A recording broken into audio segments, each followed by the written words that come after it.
5 on Your Side at 10 starts now. First at 10, massive protests erupt across the country, speaking out against President Donald Trump and his policies.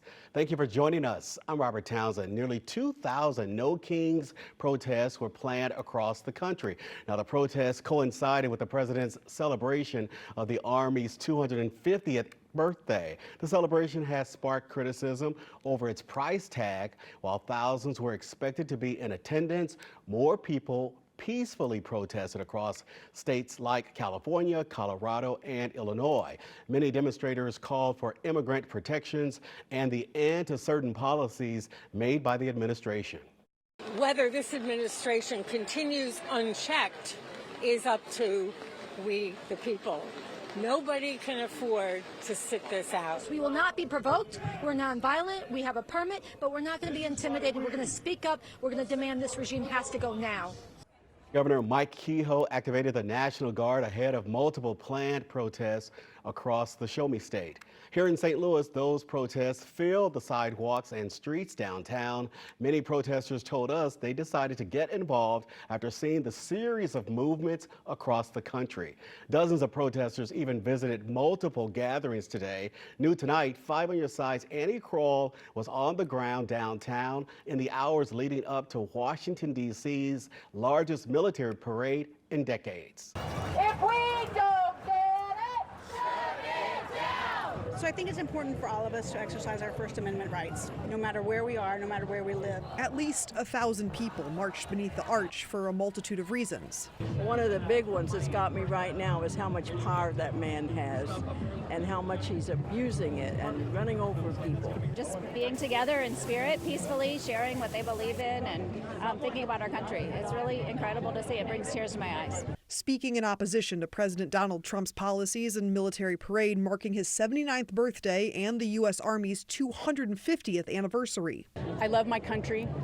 I want to be in community with like-minded people who want us to be better. This after a week of nationwide protest against mass immigration raids. Going in and pulling people out of cars and separating families. It's insane. The No Kings protest happening on Saturday got so crowded downtown you couldn't even walk down streets like Market. It's a testament, protesters tell me, to how important it is for people to show up and show out in places like St. Louis as the movement epicenter continues in cities like Los Angeles and Washington, D.C. I think a lot of people have a lot of assumptions about Missouri and about the Midwest, and we are not a monolith. Ryan Cooper from North County deciding to dress up as King George III, the monarch during the Revolutionary War. I hope that it takes people who are on the sidelines to get up off the couch and join us. St. Louis Metro Police Chief Robert Tracy helping block off streets for the march, which many protesters applauded for not being violent. I've been to so many protests over the years that oftentimes the people that start to escalate in the protests are infiltrators. Annie Kroll, 5 on Your Side. SLMPD spokesperson Mitch McCoy posted on X saying there were no issues reported at the protests and no arrests. Now, the local protests stretched past St. Louis City tonight, going into St. Louis County and crossing the river into the Metro East. 5 on Your Side's Mercedes McKay shows us how more people in our area made sure their voices were heard. Right in the heart of downtown Alton, horns honking and people chanting took over the streets. We're not the enemy.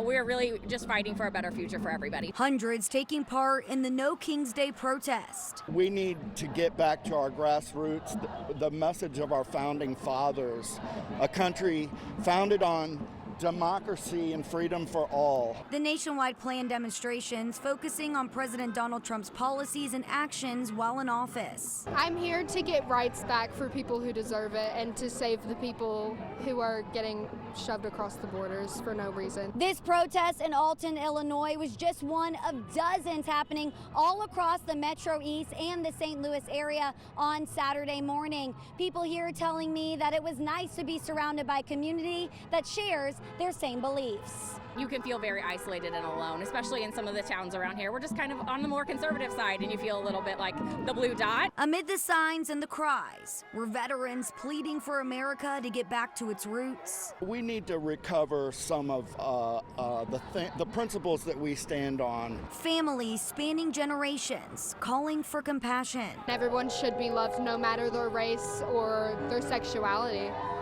or their gender. Stand up for people who can't stand up for themselves. And moms fighting for a better tomorrow for their children. It's just not acceptable. This is not the America I want to raise my son in. This is not the America I want for anybody's future, no matter what. Mercedes McKay, 5 on your side. Let's get a live look now at downtown St. Louis. It's calm tonight after a day of on and off rain. However, we're already getting you ready for our next weather impact alert day. Chief Meteorologist Scott Connell is here with what's coming our way. Hey, Scott. And not to alarm anybody, but we do have thunderstorm chances increasing next week, and Wednesday in particular. The ingredients do appear to be coming together for the potential of seeing some strong to severe thunderstorms. And it looks like it's mainly Wednesday afternoon into Wednesday evening. So this is just your early heads up that potential does exist. And what you need to do at this point is just stay up to date on the forecast as we fine tune it. It's that cold front that on Wednesday morning will be around St. Joe and north and west of Kansas City. Later in the day, it comes our way, and there will be heat and humidity here in play to go along with some other ingredients. So the potential's there for severe thunderstorms. We're having none of that tonight, though. Skies have generally cleared out, and we could see some fog forming during the overnight hours. We have managed to slide back to just 74 degrees right now. As we go through the remainder of the night, we'll drop into the upper 60s to around 70. Some patchy fog, especially in the river valleys and in the low spots, but a dry and warm Father's Day, even though it will be gray at times. Clouds may be a little thicker. But the low storm chances Monday and Tuesday don't look severe. It's Wednesday for our weather impact alert. We'll talk more about that in a few minutes, Robert. All right, Scott, thanks. New tonight in the tornado relief effort, Missouri Governor Mike Kehoe signed a massive aid package into law. The new laws will bring $100 million to tornado relief efforts in St. Louis. Now, they will also put another $25 million into emergency housing assistance and implement $5,000 tax credits for insurance deductibles on storm-damaged homes. Today, the Urban League held its fourth large-scale distribution event for tornado survivors. Now, this was at their North St. Louis headquarters. About $300,000 worth of supplies were offered to anyone in need. Volunteers from all across St. Louis came out to help. Organizers tell us the need is definitely overwhelming. So many people have just lost everything, so we realize that need is there, but then when you look at the amount of volunteers and people that are coming and helping and trying to make a difference, it's really encouraging to see St. Louis step up in such a significant way. 2 more giveaways like this are scheduled for June 21st and the 28th. Right now, police are searching for the suspect in a deadly shooting that killed one Minnesota lawmaker and her husband and put another lawmaker and his wife in the hospital. Local law enforcement says the suspect is 57-year-old Vance Bolter, who allegedly impersonated a police officer to pull off the crimes. CNN's Jan Sullivan has the latest on the investigation. This is a dark day today for Minnesota and for democracy. Minnesota leaders and law enforcement announcing the shocking news Saturday morning that 2 state lawmakers, Democratic Representative Melissa Hortman and Democratic State Senator John Hoffman, and their spouses were shot in their homes. Hortman and her husband Mark were killed in what Minnesota Governor Tim Walz said appeared to be a politically motivated assassination. Speaker Hortman was someone who served the people of Minnesota with grace, compassion, humor, and a sense of service. She was a formidable public servant, a fixture and a giant in Minnesota. Police say around 2 a.m. Saturday, they received a call that someone had shot Hoffman and his wife in their home in Champlin, Minnesota, a suburb of Minneapolis. Both were rushed to an area hospital to undergo surgery. My prayers also go out to State Senator John Hoffman and his wife Yvette, who were each shot multiple times. Roughly an hour and a half later, officers went to check on Hortman's home in nearby Brooklyn Park. When police arrived, they say they saw what appeared to be a police officer coming out of the home. That person then firing a weapon at them. Police believe that individual is responsible for both shootings. This is somebody that clearly had been impersonating a police officer. Adding to the terror of this story, police said they found what they believed to be a manifesto inside the suspect's car with nearly 70 names, including lawmakers and abortion providers, as well as No Kings flyers referring to anti-Trump protests. There is increased security in place for elected officials and others who may be at risk. President Donald Trump says he's been briefed on the situation and said, quote, such horrific violence will not be tolerated. Jen Sullivan, 5 on your side.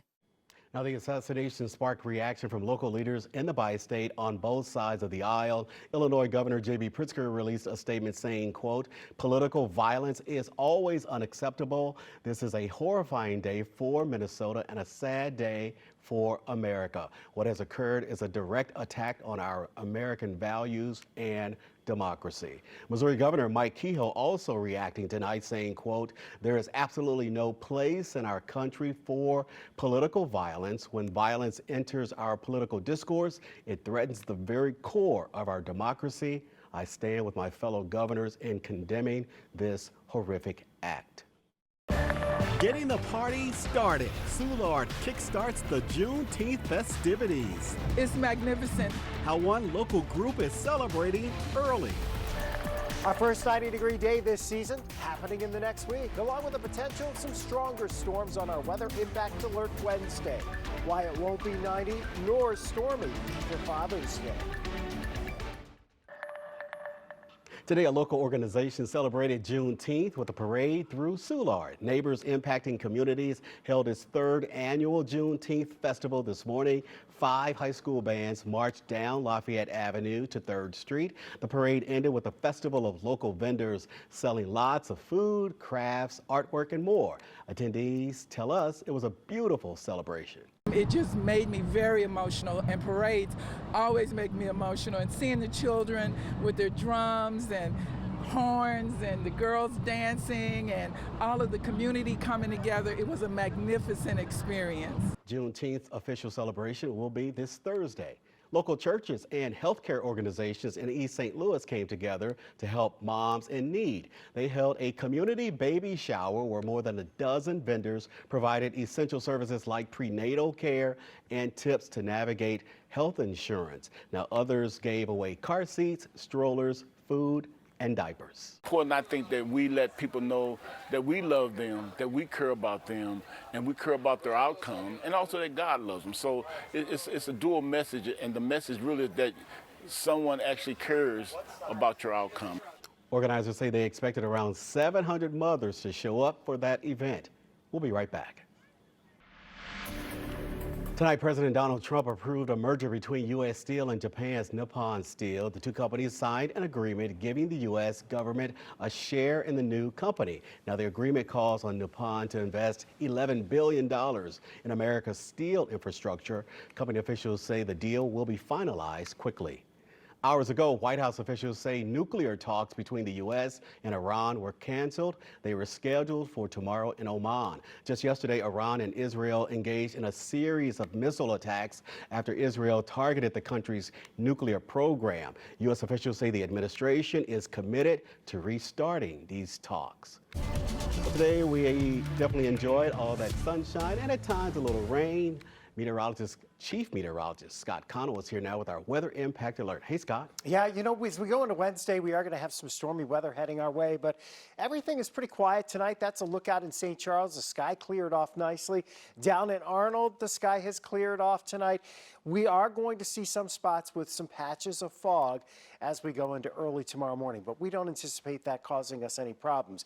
There is a chance we'll see a shower or thunderstorm Monday and Tuesday. They don't look severe. They look much more scattered. Wednesday, though, is our weather impact alert day because there is a severe weather threat, and you'll notice some impact for next Friday and Saturday. We may be looking at our first heat index above 100 degrees as we head into next weekend, or close to it. 74 right now, very light wind out there. The humidity's fairly high, dew point 65. We were down to 71 this morning, 82 was all we could do for the high today. We should be a little warmer than that tomorrow, but a dry Father's Day for you.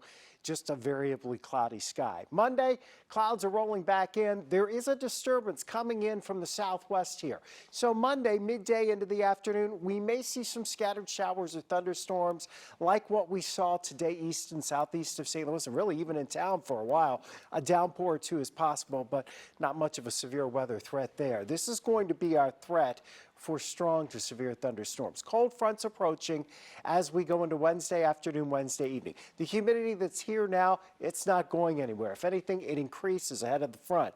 So you have the boundary coming in, that's going to lift the air. You have warmth, you have humidity. We're adding something else to that we haven't had in the last few days, and that's some upper level winds aloft. The jet stream winds, they'll be here. So there's a little more shear. That means those storms can be a little more organized and potentially stronger to severe storms. We've already been highlighted by the Storm Prediction Center across much of the St. Louis region for that chance of strong to severe thunderstorms on Wednesday. Not everybody's going to see it. It's not a setup that looks anything like anything we have seen this spring. It's a more typical severe weather setup, mainly late in the day, Monday afternoon into Monday evening. Just stay up to date on the forecast. We'll be keeping you up to date as the timing changes and keeping you up to date on the threats as well. Beyond that, the heat builds in. Next weekend, can you believe that next Saturday and Sunday, I bet we're talking mid-90s for highs. It'll be mostly sunny. Next weekend looks like a perfect weekend for maybe a float trip or something that involves a pool or cool weather or cool activities, because the weather will not be cool. 96. 94 with a heat index close to 100. Wow. At least we got a great day ahead for those stats tomorrow. Yeah. Scott, thanks. Corey's here now with what's coming up in sports. Lots to talk about tonight, Robert. Things got spicy for the Cardinals in Milwaukee. Things got historic for City SC at Energizer Park. And one of the most famous football players in the country was in town today. Loaded Sportscast on deck after the break.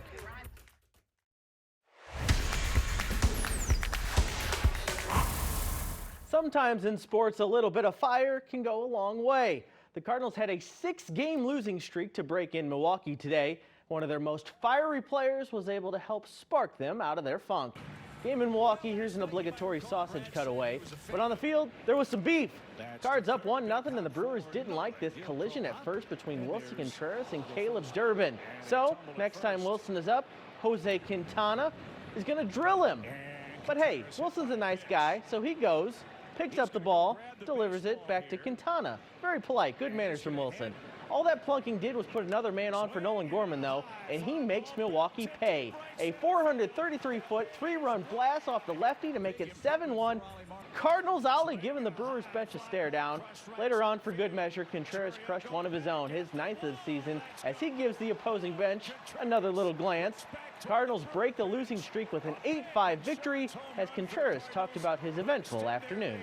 Yeah, I feel like sometimes when thing happens, like for me or to me, the team fires up. But about today wasn't nothing on purpose. It wasn't nothing like I needed to get this guy hurt. He just started his career. There is no bad intention. I don't want to be like what would I want to hurt him? This 5 on Your Side St. Louis City SC coverage is sponsored by Together Credit Union. The vibes may be better for City SC lately, but now they need wins. We are past the halfway point of the season, and the worst team in the league in the Galaxy were in town today. The wins will have to wait, but we did see some history. This week, intern coach David Critchley told us he was spending some one-on-one time trying to spark Klaus on offense. Whatever he said worked. 35th minute, Klaus from Hartle, 1-0 City. Energizer Park is electric. City celebrates. Galaxy tied things until the 47th minute, and guess what? Klaus again, an even more impressive goal this time, 2-1 City. Let's go to stoppage time. Galaxy had not only tied it to this point, they had a 3-2 lead. But guess who? One more time. Klaus with an insane goal in the 95th minute to secure a 3-3 draw. It is the first hat trick in City SC history. And while it wasn't a win, there was plenty to be pleased with. He told me, man, you're gonna score. I feel it. Just go there and score. 5 minutes after I scored the goal. So these things helps a lot. And yeah, as I say, it's been amazing for us, him and all this stuff. So I'm very proud for him, and I'm very happy for him. But we know we need to go and get 3 points today. IndyCar qualifying for tomorrow's Bommarito 500 Team Penske's Will Power won the pole, the 71st of his career. No matter who's on the pole, it should be a battle tomorrow under the lights at Worldwide Technology Raceway. You know, it's going to be a long race. It's going to be a tough one. You know, I think a lot can happen here. You know, it's going to be a 4 or 5 stop race. So a lot can happen. A little bit of drama surely wouldn't hurt. And yeah, I think we'll have some good pace regardless. Neat football camp at SLU High today. Former Junior Billiken and current Texas Longhorn receiver Ryan Wingo is back at his old stomping grounds, and he brought some friends. That's Texas QB and soon-to-be most talked about player in America, Arch Manning. It was a chance for Wingo to give back, and his teammates would not miss it. Giving the kids a chance to come out here, have fun on a regular just Saturday.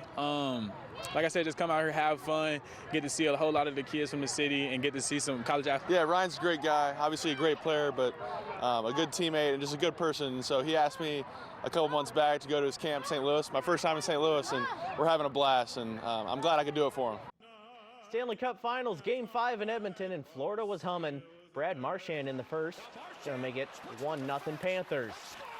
Remember that name, he's going to score again here. Marchand with a tremendous move in the third. That made it 3-0 Panthers. And folks, that was enough to get some fans to switch their allegiances in the crowd.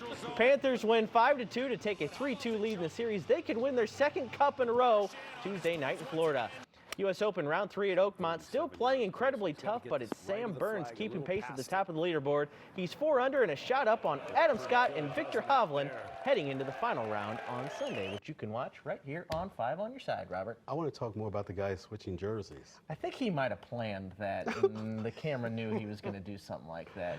Yeah. It was that kind of night in Edmonton. Good TV. Yeah. Hey, Corey, thanks. And that's 5 on Your Side at 10. We're always streaming, of course, on 5+. Start your day with Today in St. Louis beginning at 6 a.m. Have a great Father's Day tomorrow, everybody.